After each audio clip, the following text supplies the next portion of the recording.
The mission is simple: to help high achievers naturally eliminate emotional and physical obstacles so they can optimize their life for higher achievement. Welcome. You have just entered the Genesis Zone. Good day and welcome to the Genesis Zone show. This is Dr. Brian Brown.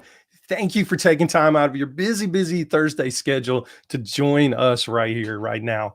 Have you ever experienced the hopelessness of a mental health condition, whether you personally experienced it or you were living through it with a person you deeply cared about? Well, in today's episode, I'm going to share some emerging information in the field of mental health. And guess what? It doesn't involve a pharmaceutical drug. It's all natural.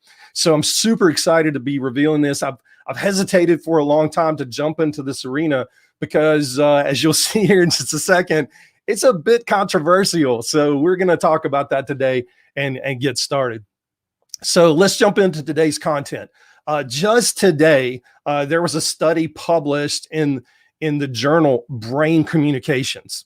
It was conducted by the Imperial College of London, and its purpose was to look specifically at brain changes in rugby players associated with traumatic brain injury, or TBI. Now, the study looked at 41 male players and 3 female players for a period of about 2 years. And what they found was 26% of these rugby players had abnormal MRI results on imaging scans. Now, the findings suggest at the macro level, or the bigger level, that there was a reduction in brain size over time. Now, specifically in the area on the brain scans that they were looking at, the shrinkage was in the area of white matter. Now, this means that the connections throughout the brain for critical areas that control you and your functioning were compromised. Now, additionally, at the microscopic level, imaging revealed abnormalities in the neurons themselves.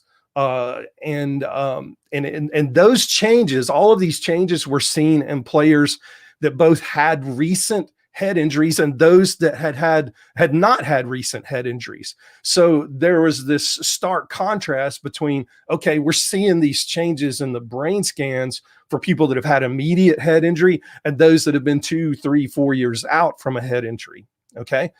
Dr. David Sharp, who was the senior researcher and author of this paper, summarized it best by saying, and I quote, despite relatively high rates of head injury and an increasing focus on prevention, there has been relatively little research investigating the long-term effects of rugby participation.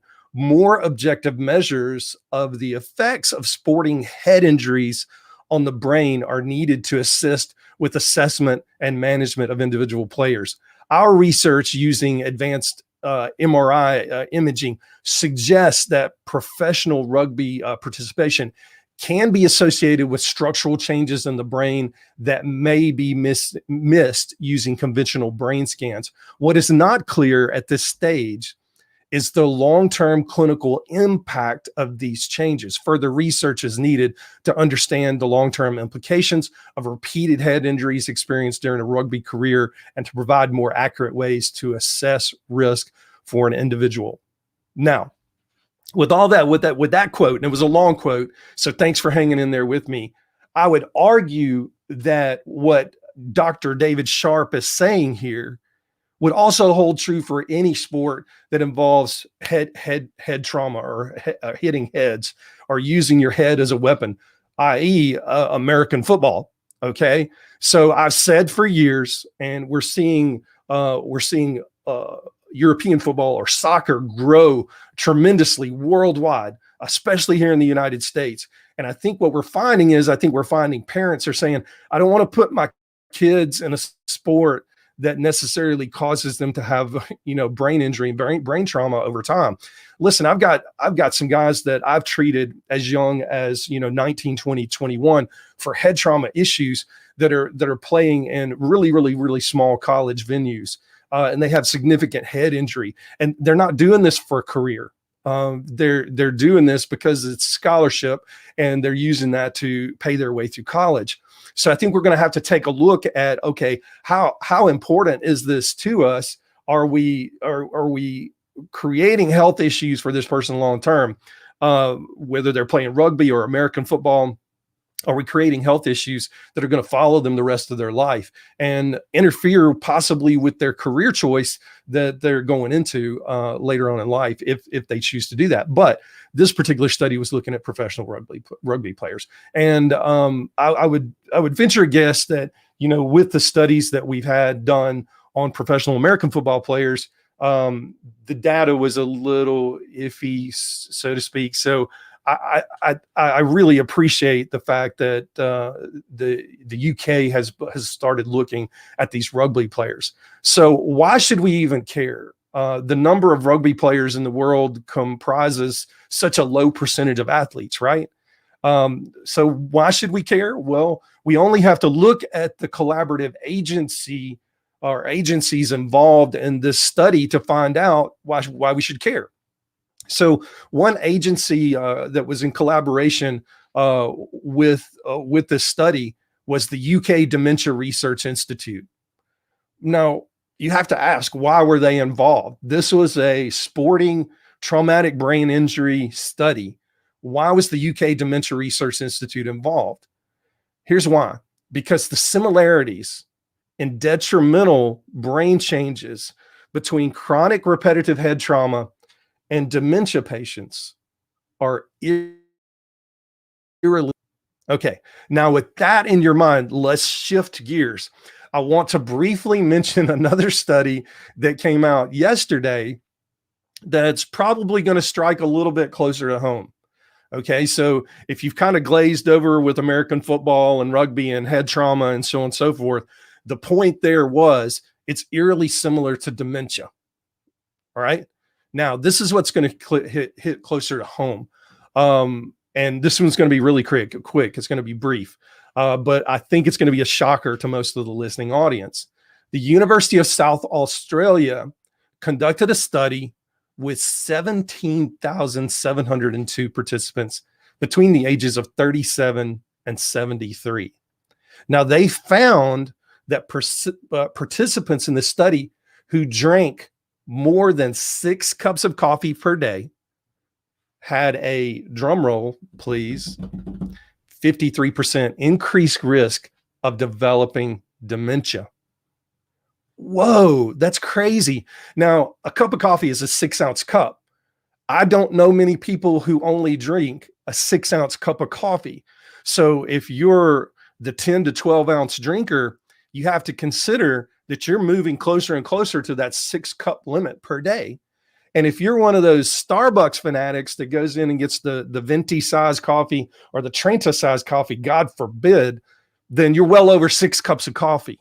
Okay. But what this study showed with 17,700 people is that if you drink more than 6 cups of coffee a day, then you're at 53% increased risk of developing dementia. That is huge. This is a big deal when you consider that the annual consumption of coffee worldwide is, and this is an astounding number, 9 billion kilograms. Now, just in case you're wondering, that's 19,800,000,000 pounds of coffee consumed every year worldwide. Now, here's what a deeper look at this study also revealed. Coffee consumption was associated with reduced brain volume. That sounds similar to the rugby study. They had decreased brain volume, especially in the area of white matter. And that's what this study showed. Decreased brain volume in the area of white matter, similar to the rugby study above. Now, I don't know about you, but that's a major revelation. Now, here's the kicker. Not only did they see a rise in dementia risk, they also saw a similar rise in stroke risk for more than 6 cups of coffee per day. Now, if you look at the financial burden, the economic burden of dementia and stroke worldwide, it's huge. And then we add to this that these changes in the brain are what's going on that is leading to this, then it leads me to my next point. In my years of practicing traditional psychiatry, before I switched over into functional and integrative medicine, and now what I call functional genetics, I worked with TBI clients or traumatic brain injury clients and dementia clients. I had a lot of them in my practice because at the end of the day, a lot of times there's primary care, the internal medicine, they're just not sure what to do with these folks. Though vastly different in age, and I'm talking about the age difference between a traumatic brain injury client, they typically are younger, and a dementia client, which are typically older, their symptoms were similar. They struggled with depression, they struggled with anxiety, they struggled with mood swings, they struggled with agitation and irritability, poor focus and concentration, poor short-term memory, and poor intermediate memory. In the past, there was very little that could be done for these people. I mean, we had a handful of medications that were like putting a Band-Aid on a cut that needed stitches. So we were doing the best we could, but I want to propose that an emerging area of research that's coming out that I'm about to tell you about holds a lot of promise for this area, for the area of traumatic brain injury, for the area of research for dementia and clinical practice for dementia. Now, right now, this area of research is fairly limited to treatment-resistant depression and post-traumatic stress disorder, okay? But you need to know that the American Medical Association and the American Nurses Association has already come out and said that using these substances will be kosher. We'll be able to do this. And you're going to see why here in just a minute, because this is a big deal. It's a really, really big deal. In fact, what I'm about to tell you is it's likely that you're going to see this particular all-natural substance or substances being used in clinical applications with any condition that involves neurological or brain degenerative disease processes. Mark my word, the research is already in the works for traumatic brain injury and dementia and many more chronic psychiatric and neurological disorders. It's already being talked about. The research is not started, but they're talking about it, and they're saying, what can we do to look at degenerative brain diseases that we can help with? Because it makes that big of a difference, this particular thing that I'm about to reveal.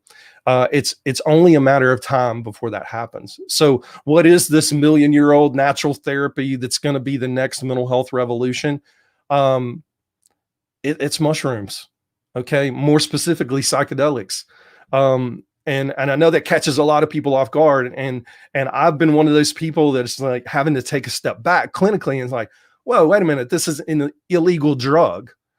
Okay, but when we start doing research and we start looking at this, the underground movement from the 1960s until today, they've still been doing research. They've just not been doing it and publishing it. There's been underground work being done on psychedelics and depression, psychedelics and post-traumatic stress disorder. And I think the list is going to grow as this starts to come out more over time. But if you don't believe me, I want you to go to Google and I want you to do a search for the program is called MAPS, M-A-P-S. M as in man, A as in Adam, P as in Paul, S as in Sam, MAPS. It stands for Multidisciplinary Association for Psychedelic Studies. Now you think, gosh, that's kind of a weird name. I don't even know if I want to type that in my Google search. No, you really need to. Multidisciplinary Association for Psychedelic Studies. And you need to look up the MAPS program because on their website, they have government-funded studies, private industry-funded studies, nonprofit-funded studies that are looking at traumatic brain injury. They're looking at post-traumatic stress disorder, treatment-resistant depression. The list goes on and on and on. And you can see where they are in their clinical trials right now with these. Now, here's what I don't want to happen. I don't want some big pharmaceutical company to grab hold of this and make it some unaffordable treatment. I have a feeling that's what's going to happen, because some of the research that's being done right now is with MDMA.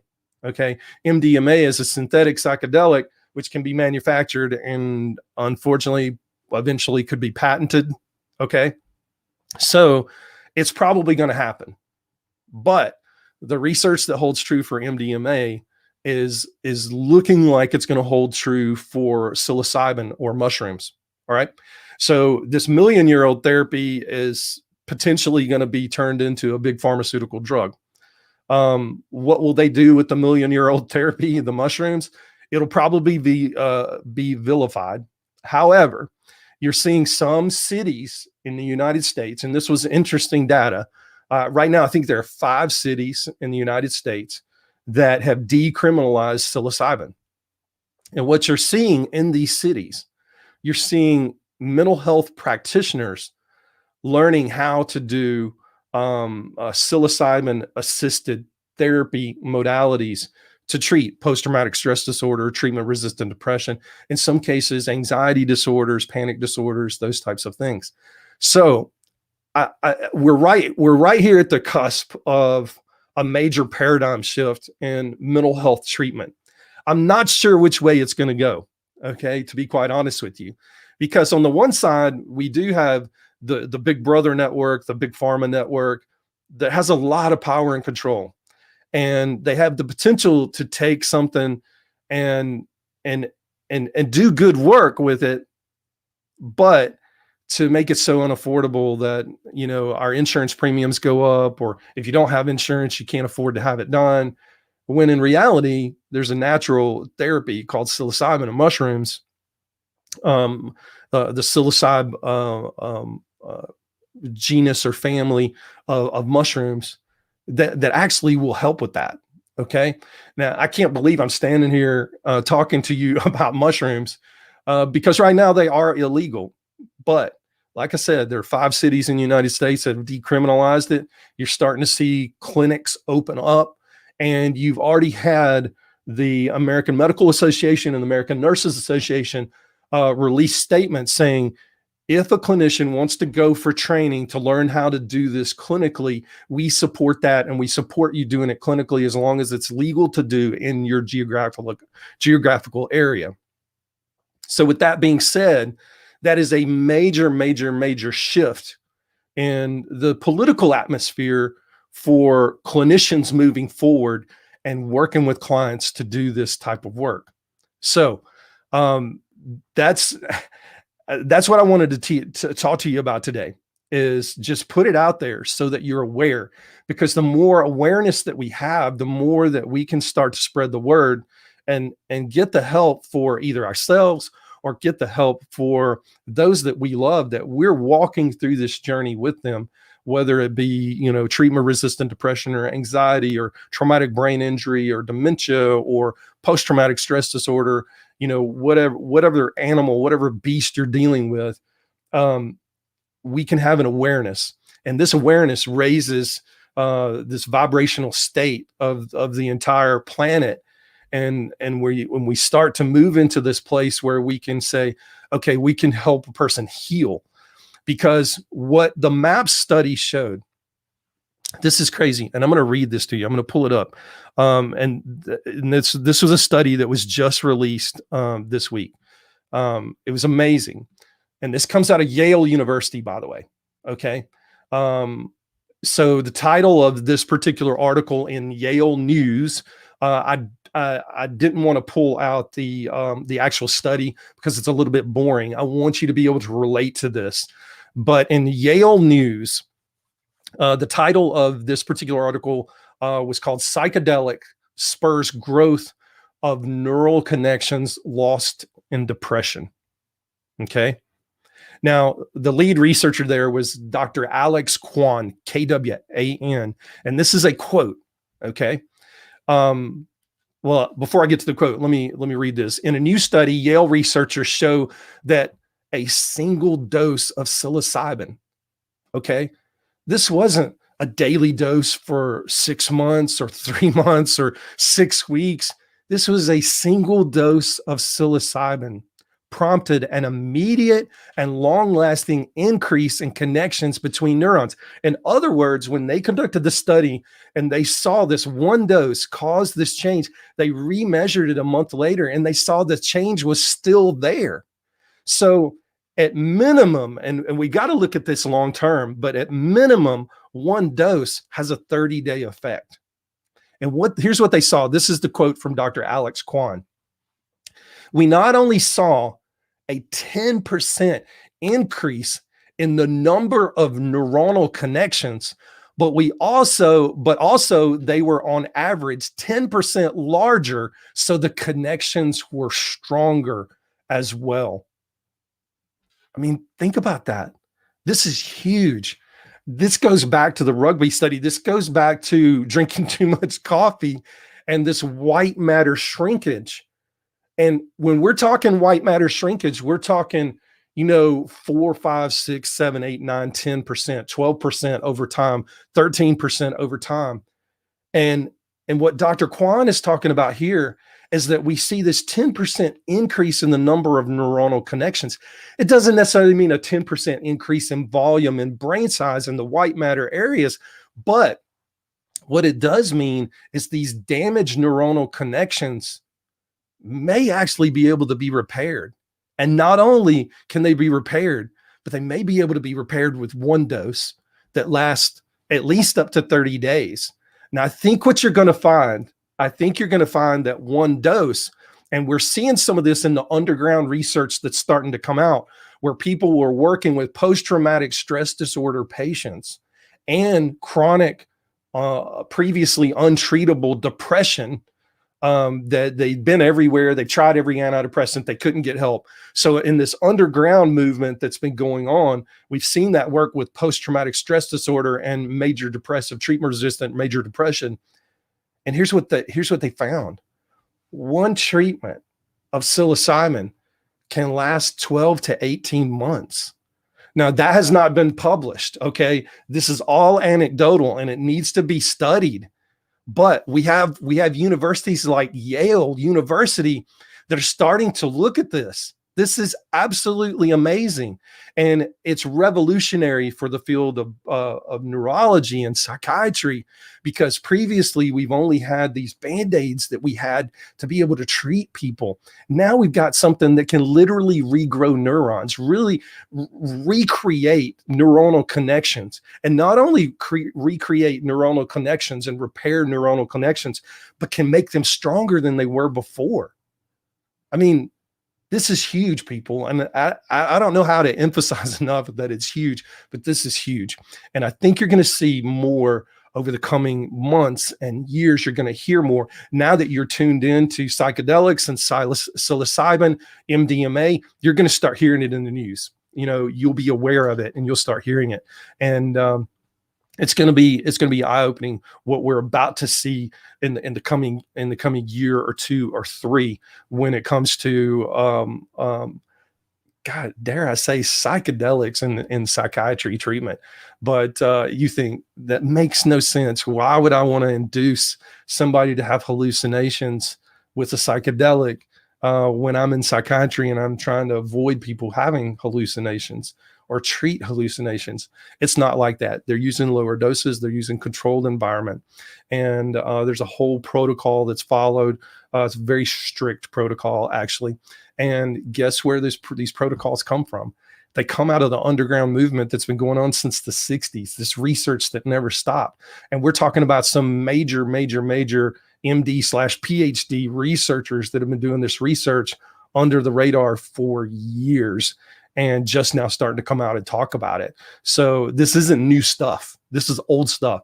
And not only is it old research and that it's within the last 50 years, but we're talking about a 1 million-year-old fungus, a mushroom, for goodness sake, millions of years, millions and millions of years. And if you listen to folks like Paul Stamets and those guys, they'll literally make quotes like, for every footprint that you put on the ground, there is literally 7 miles of mycelium. These are kind of the striation root-like fibers that come off of fungi, of mycelium underneath each footprint. I mean, that blows your mind. They estimate that, I think it's astronomical. Something like 58% of the Earth's weight is from on the crust is related to mycelium. It's related to fungi. Fungi have been around a long time, and we're starting to see the medicinal properties. You may have heard of lion's mane. I use lion's mane every single day in my coffee. I use periodically, I'll use other mushrooms, but I use cordyceps and lion's mane every single day in my coffee. Cordyceps, I'll have to tell you, has an amaretto type flavor. Lion's mane, it takes a little bit of getting used to. It's a different flavor, but really good for brain function and neurological activity in the brain. So that's all I've got for today's show. If you're one of those people that's, feeling like you're not operating at your highest and best performance level, whether it be physically or mentally, or you're just curious about knowing your true root causes at the genetic level, I'd love to talk to you. Reach out to me on Instagram or Facebook at Dr. Brian G. Brown. Send me a message and I'll be glad to help you any way I can. We'll book a call if we need to. Also, in the fall, I'm going to be relaunching another Gene Hack Bootcamp, and you'll want to get in on that a waiting list now, because space is going to be limited when we do open that back up. To get placed on the waiting list, go to drbriangBrown.com/Gene Hack and follow the instructions there. In the Gene Hack Bootcamp, using my proprietary Genesis Zone method, I teach you how to know exactly which of your 5 optimization zones are out of balance, which are creating lower physical, emotional, and mental performance for you. And I show you exactly which of these genes need to be checked in each of these zones in order to propel you to higher levels of physical, mental, and emotional performance. Again, direct message me on Instagram or Facebook at Dr. Brian G. Brown. And go to drbriangBrown.com/Gene Hack to reserve your spot in the next Gene Hack Bootcamp. So tune in next week for our next In the Zone segment, where I'll be sharing the latest research again and my insights about that research as it relates to optimizing your physical, emotional, and mental wellness journey. Most informed, most trusted, and most grateful that you spent this time with us today. Until next time, stay in the zone. I'm Dr. Brian Brown.